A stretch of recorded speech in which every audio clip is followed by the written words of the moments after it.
Tout de suite, magazine.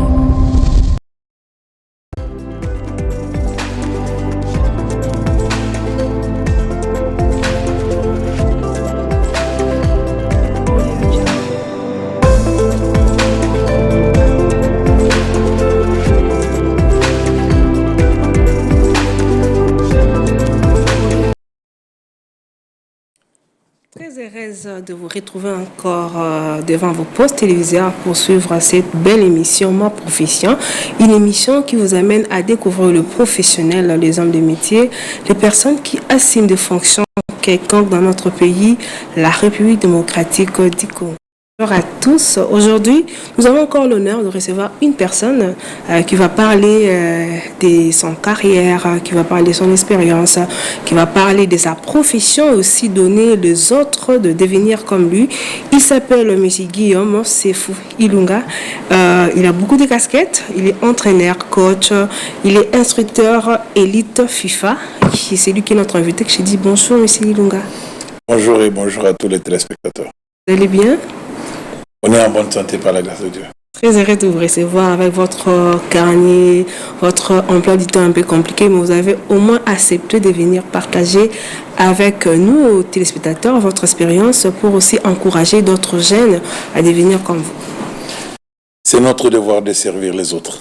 Oui, avec vous, on va parler aujourd'hui concernant le métier d'entraîneur, la vie autour du sport. Vous commencez. Donc, votre vie, vous avez passé dans les sports. Comment vous pouvez d'abord parler de votre expérience, votre histoire, votre parcours dans la vie des sports? Merci. Je crois que pour moi, le sport, c'est quelque chose d'inné.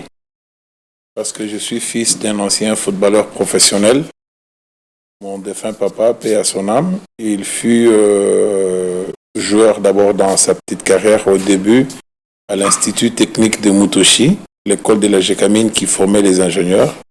C'est à partir de là qu'il avait été recruté dans l'Union sportive Panda, l'équipe de la Gécamine de l'Ikassi. Et à partir de là, comme il devait aller faire sa carrière professionnelle en Europe, il est allé jouer au Standard de Liège. Il a joué au Standard de Liège avec vous connaissez le chanteur Blaise Boula, leur papa. Le papa Boula, c'est un des collègues de mon père avec qui ils ont joué au Standard de Liège. Et vers la fin, pratiquement quand lui regagné, c'est à cette époque-là que M. Bonga Bonga Paul, qui est venu aussi les rejoindre au Standard de Liège, c'est lui à qui on a donné le nom de stade de Barumbu. Donc parmi les premiers Belgicains qui ont eu à évoluer. Donc c'est comme ça que mon père, après sa carrière professionnelle, il a fait ses études d'ingénieur géologue topographe. Il est rentré à la Gécamine comme étant l'administrateur directeur technique. C'est à partir de là qu'il était devenu dirigeant. Il a dirigé US Panda, il a dirigé Chanteloa Lupopo. Et moi, après la mort de mon défunt papa, j'étais tout petit à l'Ikassi. Ma tante m'a récupéré et j'étais recruté dans l'équipe junior de Wadi Linfumu de l'Ikassi. À partir de WEDEF, l'entraîneur Kalala, comme il faisait la ronde pour voir les jeunes au niveau de tournois interscolaires, parce que moi j'étais dans les écoles Gécamine, on appelait ça les tournois de mangeurs de cuivre. Donc toutes les représentations de la Gécamine ont organisé des tournois des jeunes jusqu'à l'âge secondaire. C'est à partir de là que j'étais recruté comme étant meilleur jeune. J'ai intégré les juniors de Mazembe. C'est à partir de là que j'étais pratiquement sélectionné pour l'équipe nationale junior. Pour la première fois, donc en 86-87, j'étais venu à l'équipe nationale des juniors. Je suis de la promotion avec Boulaïma, Ntsumbu, Mbunga, Malongi. Et c'est comme ça qu'à partir de là, c'est parti. Donc, je n'ai fait que 3 mois chez les juniors et j'étais récupéré chez les A. Et après là, j'ai signé mon contrat professionnel au Portugal. Là où j'ai joué à Maya, j'ai joué à Guimarães avec le papa d'Aziz Makoukoula. Et Jeannot. Donc, Makoukoula est né quand moi j'ai joué encore Aziz, que vous connaissez aujourd'hui. Okay. Aziz est né, c'est nous qui sommes ses pères au Portugal quand on jouait avec son père, avec le Nigérien Yekini Rechidi, Ndingambote, Bassaoula, à Sporting Club de Guimarães. Et je suis allé, j'ai été transféré en Hongrie, à Miskolc. Okay. C'est là où j'ai arrêté ma carrière par une double fracture. Je devais maintenant arrêter avant la CAN 96 de l'Afrique du Sud. C'est comme ça que j'ai fait mes cours d'entraîneur en Allemagne. Et voilà que je suis devenu entraîneur. Et en 2003-2004, je suis passé instructeur CAF et FIFA. En bref, c'est ça. Vraiment une très belle parcours. Vous avez dit que vous étiez d'abord joueur et puis vous êtes devenu entraîneur. Aujourd'hui, vous êtes instructeur. On doit commencer d'abord. Et tant qu'entraîneur, quel est d'abord le rôle d'un entraîneur? Parce que vous avez exercé ces professions pendant beaucoup de temps. Qu'est-ce que vous faites exactement quand vous êtes entraîneur? Un entraîneur, c'est un enseignant. Un entraîneur, c'est un pédagogue. C'est quelqu'un qui doit transmettre ses savoirs, former quelqu'un qui vient. C'est comme un enseignant de l'école maternelle. On vient vous donner un enfant qui ne connaît rien, à qui vous devez apprendre à lire et à écrire pour qu'il devienne grand demain. C'est ça un entraîneur. Donc c'est la passion, il faut avoir les dons. Il faut savoir transmettre des connaissances et forger la personne qu'il incarne toutes ces connaissances pour qu'il soit utile dans la profession qui est appelée le football. Donc c'est ça un entraîneur. Monsieur Guillaume, est-ce que c'est forcément obligatoire avant de devenir entraîneur? Il faut d'abord passer dans l'école des sports, il faut devenir d'abord être joueur, ou bien on peut vous prendre directement comme ça, directement on vous nomme, ou bien on vous donne à cette profession de devenir entraîneur? Donc il y a d'abord des prédispositions de départ. Oui. Dieu a donné, c'est écrit même dans la Bible, il y a diversité des dons. Il y a ceux qui sont devenus des grands entraîneurs mais qui n'ont jamais été footballeurs, mais qui sont dans ce métier-là. Donc si vous êtes dans ce métier et que ça vous intéresse, et pour devenir professeur, il y a ceux qui ont déjà des prédispositions. Tous nous avons étudié. Est-ce que c'est tout le monde qui est devenu professeur? Donc il faut d'abord avoir l'art de transmettre, de convaincre et de former. Donc un entraîneur, comme je dis, que c'est un pédagogue, c'est quelqu'un qui a d'abord des prédispositions génétiques et aussi des compétences à savoir convaincre et former. Donc tu es comme un artiste à qui on remet de la terre et tu dois créer un statut. Donc il faut... Mais les 3/4 des bons entraîneurs, ce sont qui ont été footballeurs. Donc c'est à 65%, ceux qui sont entraîneurs ont été des footballeurs et beaucoup plus à un certain niveau acceptable. Et 35%, ce sont des autodidactes et des gens qui sont dans le football. Ils suivent ceux qui sont dans le football. L'effet d'y rester très longtemps, il a cette passion, il a commencé et il est devenu grand. Je peux vous donner un exemple d'un autodidacte qui aujourd'hui est devenu parmi les grands membres des formateurs. C'est Louis van Gaal. Louis van Gaal, le Hollandais, il a même entraîné Barça, il a entraîné l'équipe nationale hollandaise. Lui, il était intendant à l'école d'Ajax. Donc à l'époque de Cruyff, c'est lui qui s'occupait de tout ce qui était la logistique, tout ce qui était matériel. Mais le fait qu'il était là, il y avait l'entraîneur qui devait entraîner le poussin, qui était décédé comme c'était un vieux, et Louis van Gaal voyait ce que les autres faisaient. Le fait de rester longtemps, c'est comme ceux qui nous donnent de cours pratiques à l'université. Ce ne sont pas des universitaires, ce sont des gens qui sont restés longtemps aux côtés des professeurs, qui sont devenus des techniciens de laboratoire, et ils sont en mesure de vous donner le cours pratique, mais il n'est pas universitaire. C'est comme ça que Louis van Gaal a commencé en tant qu'autodidacte avec la génération de Kluivert, la génération de Seedorf, la génération Edgar Davids, et il montait avec ces jeunes jusqu'à devenir à l'équipe A. Il a gagné la coupe en Hollande avec Ajax Amsterdam et c'était parti. Et aujourd'hui, Louis van Gaal est parmi des instructeurs, parmi des grands entraîneurs, mais il n'a jamais été footballeur. C'est d'abord la passion et les dons, comme vous venez de les dire. La passion, les prédispositions. Dieu donne les dons. Si tu sais comprendre les dons que Dieu a mis en toi, tu peux les capitaliser. Et je peux vous donner mon exemple. Oui, c'est ça que je veux demander. Pour vous, c'est un don, mais parce que c'est papa qui a fait. Aujourd'hui, je suis d'abord sportif. J'ai pratiqué plusieurs sports. Le football, c'est le sport que j'ai fait le choix en dernière minute. Avant, je faisais la natation, je faisais la boxe et je faisais le judo. Ce sont les sports par lesquels j'ai commencé. Donc je suis beaucoup plus donné à la boxe et au judo parce que depuis tout jeune, j'étais timide, mais j'étais très agressif. Vraiment. Et c'est comme ça que les enseignants, les Belges, m'ont orienté vers le sport pour me permettre de me maîtriser. Mais à chaque fois qu'il y avait des tournois interscolaires, tellement que j'étais aussi très fort dans le football, c'est là où donc, le prêtre qui m'avait encadré m'avait orienté vers le football. Ce qui fait que donc, les sports, c'était quelque chose déjà de prédilection. Et moi, bon... Aujourd'hui, la carrière d'entraîneur, je l'ai comment dirais-je, embrassée. C'est parce que j'avais vite compris que j'avais les dons. Même quand j'étais à l'université, moi j'ai fait la pharmacie. Donc aujourd'hui, je suis professeur, donc je suis dans le département donc, de toxicologie à la faculté de pharmacie, mais j'ai fait un virage de 90 degrés. Tout ce que j'ai fait n'a rien à voir avec ma formation académique aujourd'hui, mais au moins les cours que j'avais eus, ce Ce sont des cours à caractère médical, scientifique qui m'ont beaucoup plus aidé dans ma formation classique d'entraîneur. Aujourd'hui, vous êtes instructeur élite FIFA, CAF. On peut dire que le football vous a récompensé ou bien vous avez mérité? Non, le football m'a tout donné. Aujourd'hui, si Guillaume Ilunga est connu partout au monde, c'est grâce au football. Si j'ai aujourd'hui occupé certaines fonctions, même la fonction de bourgmestre, c'est grâce au football. Si aujourd'hui je suis là où je suis au ministère des Sports en tant que conseiller principal du ministre des Sports, c'est grâce au chef de l'État qui nous connaissait parce qu'on faisait des émissions avec son Excellence M. François-Claude Kaboulo. C'est à partir de là que le chef de l'État nous a pris et nous a confié le ministère des Sports. Donc bref, c'est le sport qui m'a tout donné. Aujourd'hui, moi, je voyage partout au monde parce que je suis instructeur élite. Je parle portugais, je parle espagnol, à peine anglais, je parle français. Donc je vais dans d'autres pays donner cours aux entraîneurs, former des entraîneurs grâce au football. J'ai un passeport bleu de la FIFA. Moi, je n'ai pas besoin de visa pour partir. Partout où je vais aller, grâce au football. Aujourd'hui, partout où je vais, les gens me reconnaissent en tant qu'entraîneur. Donc, bref, c'est pour vous dire qu'il n'y a pas de sous-métier. Bien. Monsieur Guillaume, comme j'avais dit au début, votre expérience va donner aussi d'autres jeunes. Donc, des jeunes qui font déjà ce que vous faites quand vous faites joueur. Il s'est dit, par exemple, il s'est mis des limites. Il s'est dit, bon, je ne sais pas qu'est-ce que je vais faire avec. Mais avec votre expérience, ça motive aussi d'autres jeunes à devenir comme vous. Vous, aujourd'hui, l'expérience dans nos familles, si on voit une personne ou bien un enfant qui se donne au foot, on s'est dit, bon, c'est un enfant qui n'aime pas les études, c'est un enfant qui ne veut pas vraiment réussir dans sa vie.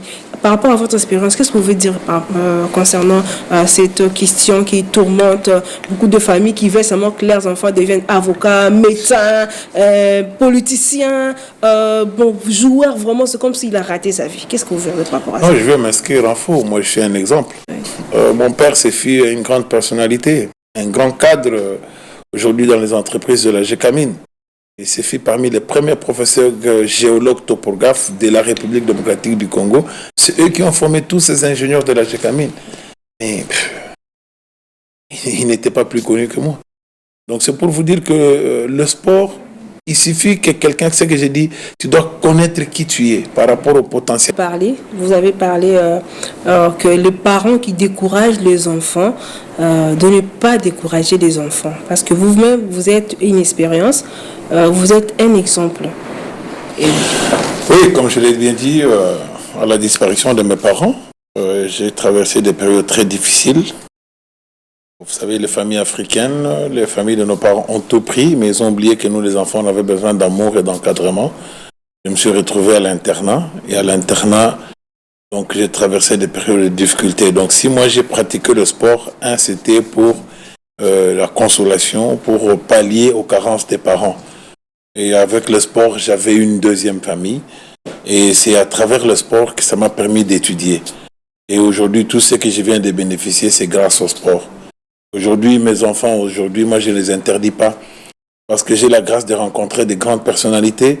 J'ai la grâce d'aller partout au monde, c'est grâce au sport. Donc, je crois que les parents qui découragent ceux qui pratiquent le sport, ils commettent une grave erreur. Dans Baroumou, je peux vous donner 3 exemples.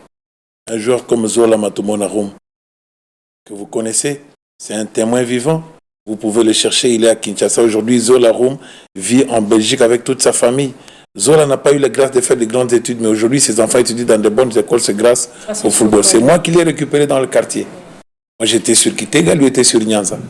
Ilonga Guerrier, je l'ai récupéré à Saint-Paul. Qui ne connaît pas Ilonga Guerrier aujourd'hui? Donc, vous avez un joueur comme Chancel Bemba, le capitaine de l'équipe nationale. Rencontrer Chancel Bemba, vous pouvez lui poser la question: qui est Guillaume Ilunga par rapport à ta carrière, par rapport à ta formation? J'en profite pour dire merci aussi à président Max Moké. C'est ensemble avec le président Max Moké, nous avons lancé Chancel Bemba, qui aujourd'hui est devenu une référence africaine, une référence de la République, grâce au sport. Mais aujourd'hui, je crois qu'il est devenu une icône. L'Imputu Trésor. Poutou Trésor avec le président Tchamalan, nous l'avons récupéré derrière Général Motors à Massina.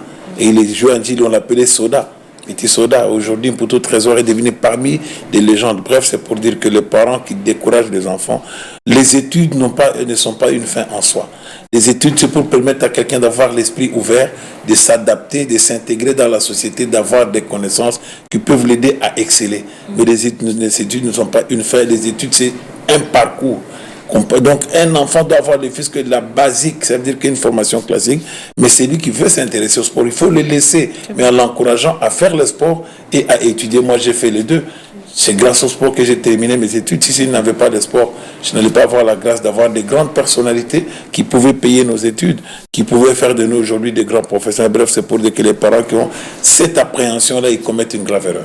Ils commettent une grave erreur. Guillaume Ilunga, tous vos parcours, tout ce que vous avez fait, quel est votre secret? La conscience, la discipline et aussi la détermination. J'ai toujours été... Moi, je ne suis pas un négativiste. Quand je m'engage dans un processus, devant une situation, je sais que je peut y avoir des hauts et des bas, mais je ne me décourage jamais. Donc j'ai toujours eu cette conviction-là, je dis que je dois donner le meilleur de moi-même pour atteindre l'objectif. Quand j'atteins l'objectif, je ne me satisfais toujours pas, j'ai toujours cette habitude de chercher toujours d'aller au-delà par rapport à ce que je fais. Donc moi j'aime toujours la perfection, c'est comme ça que je me mets chaque fois moi-même en doute. Je mets même en doute les qualités de tout ce que j'ai réussi. Je me dis, est-ce que réellement c'est ça? Alors pour être sûr, il faut que j'accomplisse encore d'autres performances. Donc c'est un peu la détermination là-même. Guillaume Ilunga, il y a plusieurs jeunes, plusieurs personnes qui regardent cette émission. Un jeune qui vous regardez, peut-être il a le même cas que vous, il a perdu ses parents, il exerce seulement le foot. Quel sera votre paysage à travers cette émission? Non, je peux dire que le football aussi, c'est un parcours, mais il faut avoir des bases. Parce que le football d'aujourd'hui est devenu une science à part entière. Quand on veut parler de la tactique du football, vous devez connaître d'abord la délimitation du terrain. On va vous parler des couloirs et on va vous parler aussi des zones. Donc, tout ça, ce sont des choses qu'on apprend à l'école primaire dans le cours qu'appelle la forme géométrique. Donc, tu dois connaître un triangle, un carré, les lignes, le couloir. Tout ça sont des choses qui doivent... Tu dois connaître la différence entre une ligne et un couloir. Donc ça fait partie aussi des choses. Donc ça veut dire qu'il faut avoir une base au moins. Donc ne fût-ce que terminer donc, les études de post-primaire. Ça veut dire qu'avoir un bac, là ça peut t'aider à te développer parce que le football professionnel est devenu une science par entière. On va vous parler aujourd'hui de la physiologie de le sport. On va vous parler aujourd'hui de la biométrie. On va vous parler aujourd'hui de l'anatomie. Vous savez que l'anatomie permet à l'entraîneur de comprendre l'entraînement.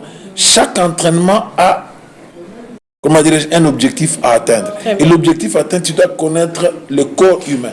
En connaissant le corps humain, tu dois connaître la physiologie, c'est-à-dire que le fonctionnement, l'anatomie, la constitution de l'homme. Donc tout ça, ce sont des choses que nous avons apprises, mais qui aujourd'hui, on vient de comprendre que c'était utile par rapport à la formation et à la vie pratique que nous sommes en train de... Parce que nous tendons déjà à la fin de cette émission. Je n'ai pas raté cette question, parler par rapport à votre fonction. Vous êtes le chargé des missions de notre ministre actuel du sport. Qu'est-ce que vous faites exactement? Parce qu'il y a beaucoup de gens qui interprètent votre fonction. On vous met, c'est comme si c'est un lieu de repos, une récompense parce que vous avez beaucoup travaillé. On vous donne au moins une récompense. Qu'est-ce que vous faites exactement dans votre fonction? De par la dénomination, ça donne tout. Chargé des missions. Moi, je suis un fourre-tout. Donc, tout ce qui est ministère des Sports, moi, je n'ai pas de secteur là où j'ai des limites. Oui. Je suis dans la transversalité et dans l'horizontalité de tout ce qui est fonctionnement du ministère. Donc, je suis pratiquement l'homme à tout faire. Cela veut dire que avant que le ministre ne fasse quoi que ce soit, c'est moi qui dois aller. Avant que n'importe quel secteur puisse fonctionner, je dois être au parfum et c'est moi qui constitue la relais entre le ministère, la présidence, cela veut dire que le gouvernement, la présidence et les organes techniques qui sont des fédérations. Donc, en dehors du ministre, la personne qui passe inaperçue dans les coulisses, qui doit chercher à tout faire, trouver des solutions, avoir des contacts, des facilitations, c'est le chargé des missions. Grâce au sport. Tout ça, c'est bon. Les potentialités que le sport m'a données, parce que dans ma formation classique d'entraîneur, j'ai atteint le niveau de manager, niveau UEFA A. Donc, un manager, c'est quelqu'un qui est au centre de beaucoup de secteurs.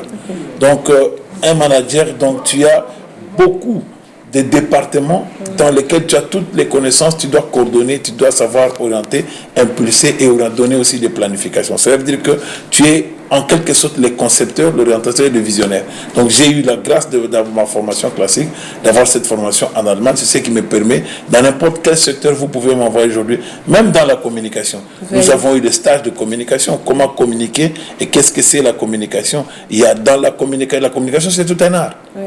Et si tu n'as pas l'art de savoir communiquer, de savoir convaincre, tu es un mauvais communicateur.